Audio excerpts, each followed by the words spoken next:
నేను ఎవరో మిత్రుడు ఒక మెసేజ్ పెట్టారు, మీరు గేమ్ చేంజర్ సక్సెస్ అని రాస్తున్నారు, మీరు పవన్ కళ్యాణ్ అంటే కాస్త మొగ్గు చూపుతున్నారు, మిగతా అన్నీ న్యూట్రల్గానే ఉంటుంది అక్కడికి వచ్చేటప్పటికని. నేను ఇంతకుముందు కూడా చెప్పాను, పవన్ కళ్యాణ్ నేను ఒక ఆస్పెక్ట్లో ఎంకరేజ్ చేస్తాను, ఎందుకంటే ఆల్టర్నేటివ్ ఉండాలి అందరిది.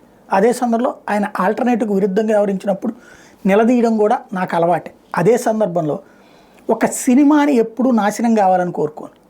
సినిమాకి సంబంధించి అందులో లోపం ఉన్నప్పుడు ప్రస్తావిస్తా. లైక్ ఇదివరకు పుష్పలో నేను పుష్ప సినిమాని నివేదించలేదు, ఇంకా పుష్పాన్ని సమర్థించేది సినిమా రిలీజ్ మీద అల్లు అర్జున్ని ఒత్తిడి చేయడాన్ని తప్పుపట్టా. At the same time cinema కంటెంట్ని తప్పుపట్టా. ఎందుకు? స్మగ్లర్లు, మాఫియా డాన్లు, వెధవలు, గ్యాంగ్స్టర్సు వీళ్ళు హీరోలు ఏంటి? పోనీ చివరిలోనన్నా మారారు, పౌకిరీ టైపులో చూపెట్టిన ఒక అర్థం ఉంటుంది, ఇది ఎక్కడ దరిద్రం అనినే ప్రస్తావించా. కాబట్టి మంచిని మంచిగానే మాట్లాడుకోవాలి, చెడుని చెడుగానే మాట్లాడుకోవాలి. గేమ్ చేంజర్ విషయంలో పబ్లిక్ పరంగా చూస్తే దాంట్లో నెగిటివ్గా చెప్పాల్సిన అవసరం లేదు.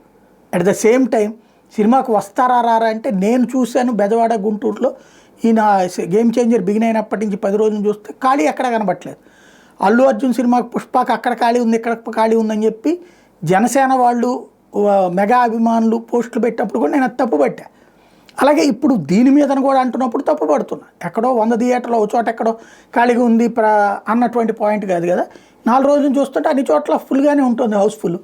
కాబట్టినే అది సక్సెస్ అవుతుందని చెప్తున్నా. తర్వాతన వాళ్ళకి బ్రేక్ ఈవెన్ వస్తుందా లేదా అన్నటువంటిది చూడాలి, అది సినిమా వాళ్ళు చెప్పాలి. ప్రస్తుతం అయితే వాళ్ళ ఇది 450 కోట్లు ఎంతో పెట్టి తీశారంటారు.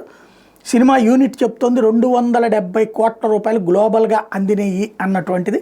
270 కోట్ల రూపాయలు గ్లోబల్గా సంపాదించింది సినిమా అన్నటువంటి మాట చెప్తున్నారు. కాబట్టి అది ఒక రకంగా మంచి బెటర్ అని చెప్పాలి.